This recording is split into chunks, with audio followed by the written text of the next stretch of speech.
بسم اللہ الرحمن الرحیم۔ آج کا جو ہمارا لیکچر ہے وہ ہے لیکچر نمبر 5۔ اس سے پہلے ہم نے 4 لیکچر دیکھ لیے۔ اب ہم اپنے سبق کو شروع کرتے ہیں۔ سبق کو شروع کرنے سے پہلے کچھ چیزوں کو دیکھ لیتے ہیں، ان چیزوں کا فائدہ کیا ہوگا وہ آپ کو میں ساتھ ساتھ بتاتا جاؤں گا۔ پہلی جو آج ہم چیز دیکھتے ہیں وہ یہ ہے کہ کیا اس سبق کا نچوڑ کیا ہے، کیا ایسا جملہ جو پورے کے پورے سبق کو احاطہ کر لے، جو پورے کے سبق کو بیان کر دے، وہ کیا ایسا جملہ ہے۔ یہ جملہ آپ کے لیے اس لیے بھی ضروری ہوگا کہ اس جملے میں 4 چیزیں چھپی ہوئی ہیں جو آپ کو حوالہ متن میں ضروری ہوتی ہیں۔ ایک بات تو یہ ہوگی، دوسری بات یہ کہ اس کو یاد کرنے کے بعد آپ کو پورے سبق کا نچوڑ پتہ لگ جائے گا کہ سر سید احمد خان اپنے سبق اپنی مدد آپ میں کیا کہنا چاہتے ہیں۔ اس کے بعد جو ہم دیکھیں گے وہ یہ ہے کہ کیا اس سبق کے علاوہ، اس کے پس منظر میں اس کے علاوہ ہمیں کیا ایسی چیزیں مل سکتی ہیں، کوئی ایسا قول مل سکتا ہے، کوئی قرآن کی آیت کا مفہوم مل سکتا ہے، اشعار مل سکتے ہیں جو ہم اس سبق کو جب متن کی تشریح لکھیں گے تو ہم اس کے ساتھ ان کو لکھیں۔ یہ بہت ضروری ہوتا ہے۔ متن کی تشریح جب لکھی جاتی ہے تو اکثر بچے جو ہوتے ہیں وہ صرف اسی بات کو لکھتے رہتے ہیں جو اس متن کے اندر ہوتا ہے، ان کے پاس کوئی ایسا مواد موجود نہیں ہوتا کہ وہ کوئی باہر کی بات لکھیں۔ تو میں ہمیشہ سبق کو جب شروع کروں گا تو اس سبق کے شروع کرنے سے پہلے آپ کو چند اقوال بتا دیا کروں گا، کوئی آیت، کوئی مفہوم، کوئی قول، اشعار بتا دیا کروں گا جو آپ نے اپنی نیٹ کاپیز کے اوپر لکھ لینے ہیں، ان کو سمجھ لینا ہے تاکہ وہ آپ کی متن کی تشریح میں کام آئے۔ یہ ہم آج پہلا کام کریں گے۔ دوسرا جو اہم کام ہمارا ہوگا وہ ہوگا سبق کا مرکزی خیال۔ یہ آپ کا مشقی سوال بھی ہو جائے گا جو آپ کے صفحہ نمبر 9 پر موجود ہے۔ صفحہ نمبر 9 پر آپ کا سوال نمبر 4 موجود ہے کہ سبق کا مرکزی خیال تحریر کریں۔ پھر تیسرا آج جو ہم کام کریں گے وہ اہم کام یہ ہے کہ اسی صفحے کے صفحہ نمبر 9 کے سوال نمبر 5 کو ہم حل کریں گے کہ اس سبق کا خلاصہ تحریر کریں۔ ہم چند پوائنٹس لکھیں گے، چند نکات لکھیں گے جس سے ہمیں پتہ چل جائے گا کہ اس سبق کا خلاصہ کیا ہے۔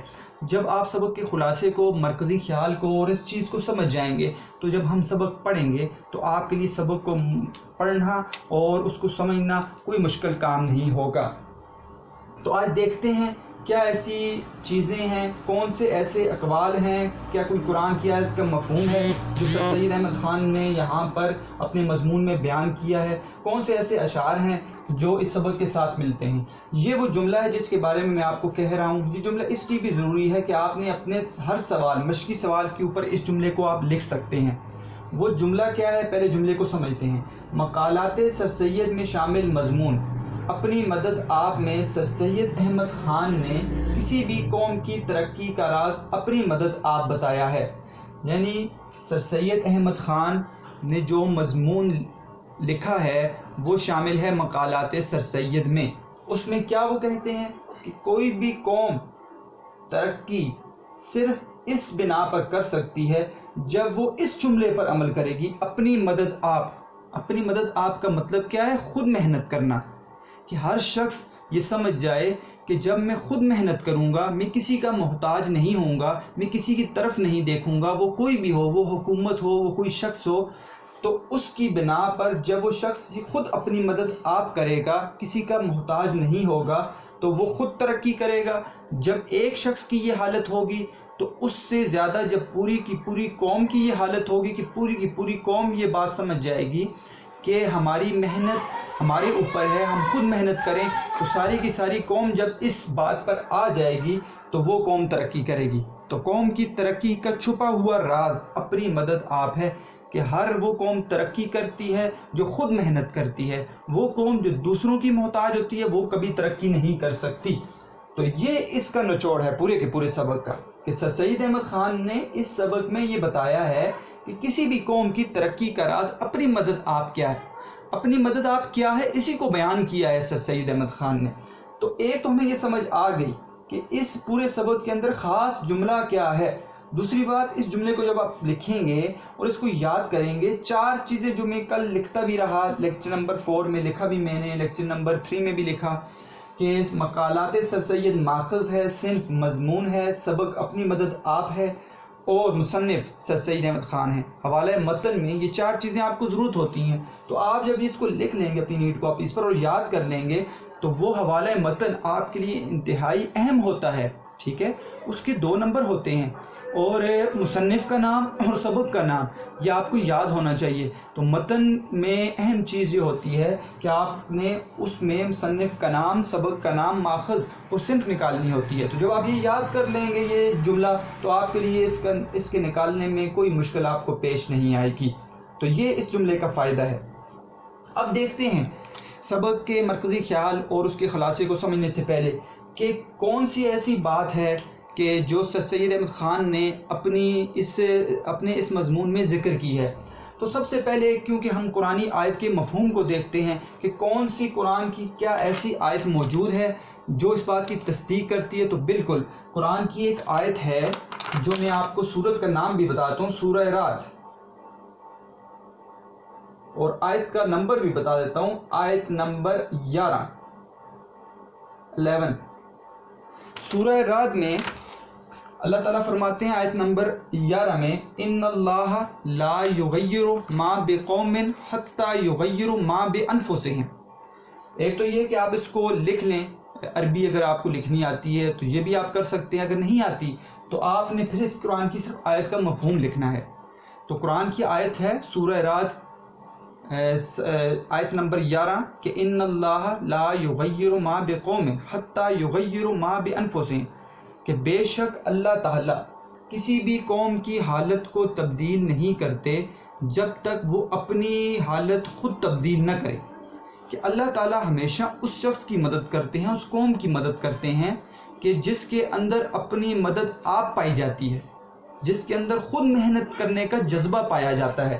تو میں نے قرآن کی آیت کا مفہوم یہاں پر لکھا ہے، یہ آپ نے لکھ لینا ہے کہ بے شک اللہ کسی بھی قوم کی حالت اس وقت تک نہیں بدلتے جب تک وہ قوم اپنی حالت خود نہ بدلے۔ تو قرآن کی آیت کے ہمیں اندر یہ پتہ چل گیا کہ سر سید احمد خان جس بات پر زور دے رہے ہیں، جو اصلاحی مضمون میں ذکر کر رہے ہیں، اپنی مدد آپ کے مقولے کو، آزمودہ مقولے کو بیان کر رہے ہیں، وہ قرآن کی آیت کے اندر درج ہے، وہ قرآن کی آیت کا مفہوم ہے کہ اللہ تعالیٰ بھی یہی کہتے ہیں کہ میں کسی بھی قوم کی حالت اس وقت تک نہیں بدلوں گا جب تک وہ قوم اپنی حالت خود تبدیل نہ کرے۔ آپ نے انگلش میں ایک مشہور مقولہ آپ نے سنا ہوگا کہ God help those who help themselves, اس کو بھی بیان کیا سر سید احمد خان نے۔ سر سید احمد خان نے اپنے صفحہ نمبر 2 ہے، اس میں سب سے پہلے آزمودہ مقولے کا ذکر کیا ہے کہ خدا ان کی مدد کرتا ہے جو آپ اپنی مدد کرتے ہیں۔ تو اسی کو آپ انگلش میں لکھنا چاہیں تو آپ لکھ سکتے ہیں کہ God help those who help themselves، کہ خدا ان کی مدد کرتا ہے جو آپ اپنی مدد کرتے ہیں۔ یہ ایک آزمودہ مقولہ ہے، آزمودہ کہتے ہیں آزمایا ہوا مقولہ بات۔ اب دیکھتے ہیں کیا کوئی ایسے اشعار ہیں جو اس سبق کے ساتھ ملتے ہیں، تو بالکل ہیں۔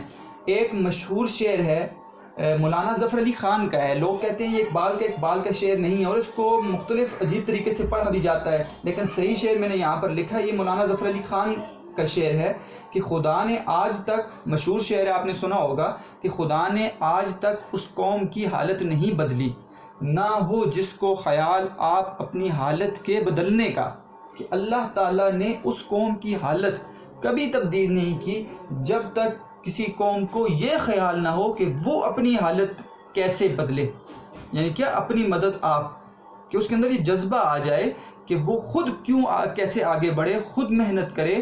تو اللہ تعالیٰ اس قوم کی مدد کرتے ہیں جو اپنی مدد آپ کرتا ہے، جو اپنی مدد آپ کرتا ہے۔ ایک شعر تو مولانا ظفر علی خان کا، ایک مشہور شعر علامہ اقبال کا کہ افراد کے ہاتھوں میں ہے اقوام کی تقدیر، ہر فرد ہے ملت کے مقدر کا ستارہ۔ مشہور شعر ہے کہ افراد کے ہاتھوں میں ہے اقوام کی تقدیر، کہ اقوام جو ہیں وہ افراد سے مل کر بنتی ہیں، قومیں افراد سے مل کر بنتی ہیں، افراد میں ہر ایک فرد اہم ہے، تو اس لیے ہر فرد ہے ملت کے مقدر کا ستارہ، کہ قوم کو آگے چلانے کے لیے ہر فرد جو ہے وہ اہم ہے۔ تو اسی اعتبار سے جو سر سید احمد خان نے اپنے سبق میں بھی یہ ذکر کیا ہے کہ ہر فرد اہم ہے. ہر فرد یہ سمجھے گا کہ میں اپنی مدد آپ کروں, سستی کاہلی کو چھوڑ دوں, خود اپنی مدد کروں, محنت کروں, آگے بڑھنے کی تمنا کروں, تو وہ فرد جب یہ سمجھے گا تو فرد سے افراد یہ سمجھیں گے تو قوم ترقی کرے گی. تو افراد جو ہیں اس میں فرد کی اہمیت بھی ہے, فرد کی اہمیت بھی ہے, اور قوم جو ہے افراد سے مل کر بنتی ہے. تو ہر فرد کو یہ چاہیے کہ وہ اپنی مدد آپ کا جذبہ اپنے اندر رکھے. تو یہ شعر بھی آپ اس مضمون کے اندر لکھ سکتے ہیں. تیسرا شعر, یہی آئین فطرت ہے, یہی اسلوب فطرت ہے, جو ہے رائے عمل میں گامزن محبوب فطرت ہے. کہ یہی آئین فطرت ہے. آئین کہتے ہیں اصول کو, فطرت کہتے ہیں نیچر کو, ٹھیک ہے, اور یہی اسلوب فطرت ہے. اسلوب کہتے ہیں طریقے کو, فطرت کہتے ہیں نیچر کو, جو ہے راہ عمل میں گامزن محبوب فطرت ہے. کہ جو عمل کے راستے میں محنت کر رہا ہے, عمل کر رہا ہے, ٹھیک ہے, اور وہی ہی فطرت کا جو ہے پسندیدہ شخص ہے. تو اس شعر کے اندر کیا چیز بات کی بیان کی گئی کہ دنیا کے اندر وہی شخص جو ہے وہ محبوب ہے جو خود عمل کرنے والا ہے, دوسروں کا سہارا بننے والا ہے. یہ نہیں ہے کہ دوسروں پر بوجھ ڈال دے. تو ایسا شخص جو عمل کرنے والا ہے, اپنے علم پر عمل کرنے والا, محنت کرنے والا, خود آگے بڑھنے والا ہے, اس کے اندر تمنا ہوتی ہے کہ میں خود محنت کر کے آگے بڑھوں گا, میں کسی کے اوپر کندھے کے اوپر ہاتھ رکھ کر کیوں آگے چلوں, میں خود آگے چلوں گا. تو ایسا شخص جو ہوتا ہے وہ فطرت کا محبوب ہوتا ہے, وہ نیچر اسے پسند کرتی ہے, دنیا اسے پسند کرتی ہے. تو یہ شعر بھی آپ اسی سبق کے مضمون کے اندر لکھ سکتے ہیں. اس کے علاوہ اشعار بھی ہیں. ایک اور شعر ہے کہ آگے بڑھنا ہے جتنی بھی ہو تکلیفیں, گر کے اٹھنے سے طاقت کم نہیں ہوتی. کہ ایک شخص جب گر جائے, ٹھیک ہے, ہو سکتا ہے جب وہ محنت کرے اس کے راستے میں ایسی رکاوٹ آ جائے کہ جو اس کو آگے بڑھنے نہ دے, اور وہ گر جائے, تو کیا گر کے وہ گرا رہے, کیا دوبارہ نہ اٹھے؟ نہیں, ایسا نہیں ہو سکتا. جو وہ شخص جب اٹھے گا اور آگے بڑھے گا تو اس سے زیادہ اس کے اندر طاقت آئے گی. کہ آگے بڑھنا ہے جتنی بھی ہو تکلیفیں, کہ ہمیں تکلیفوں کو نہیں دیکھنا, ہمیں پھر بھی آگے بڑھنا ہے. گر کے اٹھنے سے طاقت کم نہیں ہوتی. کہ انسان جب گر جاتا ہے اس کے اٹھنے سے اس کی طاقت کم نہیں ہوگی بلکہ طاقت بڑھ جائے گی. اس کے علاوہ ایک شعر, مشہور شعر اقبال کا, خودی کو کر بلند اتنا کہ ہر تقدیر سے پہلے خدا بندے سے خود پوچھے بتا تیری رضا کیا ہے. کہ اپنے آپ کو اتنا بلند کر لے کہ اللہ تعالیٰ خود تیری تقدیر تیرے ہاتھوں میں دے دیں کہ تو اپنی تقدیر خود لکھ لے. یہ کب ہوگا؟ جب وہ شخص خود محنت کرنے والا ہوگا, جب اس شخص کے اندر یہ تڑپ ہوگی کہ میں خود محنت کروں, میں کسی کا محتاج نہ بنوں. تو ایسے شخص کی اللہ تعالیٰ مدد کرتے ہیں. تو یہ وہ چیزیں ہیں جو آپ نے اپنی نیٹ کاپیز کے اندر بھی لکھ لینی ہے, ان کو یاد کر لینا ہے. ان کے یاد کرنے سے آپ کو فائدہ یہ ہوگا کہ جب آپ متن کی تشریح کریں گے یا اس سبق کو کسی کے سامنے پڑھیں گے, بیان کریں گے یا سمجھنے کی کوشش کریں گے تو آپ کو اس سبق کی آسانی سے سمجھ آ جائے گی. یہ وہ چیزیں ہیں جو سبق کے اندر تو درج نہیں ہیں لیکن ہمیں یہ فائدہ دیں گی. انشاءاللہ جب ہم متن کی تشریح کا سوال, جب ہم سبق پڑھ لیں گے تو متن کی تشریح کا سوال کریں گے تو آپ نے وہ یہ چیزیں اس کے اندر لکھنی ہیں, یہ آپ کو فائدہ دیں گی. تو پہلی چیز آج ہم نے حل کر دی کہ ہم نے ایک جملہ ایسا دیکھ لیا جو سبق کا نچوڑ اور خلاصہ ہے. ایک ہی جملے کے اندر سر سید احمد خان نے جو بات کی ہے کہ وہ کسی بھی قوم کی ترقی کا راز اپنی مدد آپ کے اندر انہوں نے بتایا ہے کہ قوم تب ترقی کرے گی جب اپنی مدد آپ کرے گی. قرآن کی آیت کا مفہوم کیا ہے بتا دیا. انگلش میں مشہور مقولہ God help those who help themselves, اور اس کے علاوہ کچھ اشعار ہیں جو آپ نے اپنی کتاب میں نوٹ کر لینے ہیں. اس کے بعد ہم دیکھتے ہیں کہ اس سبق کا مرکزی خیال کیا ہے.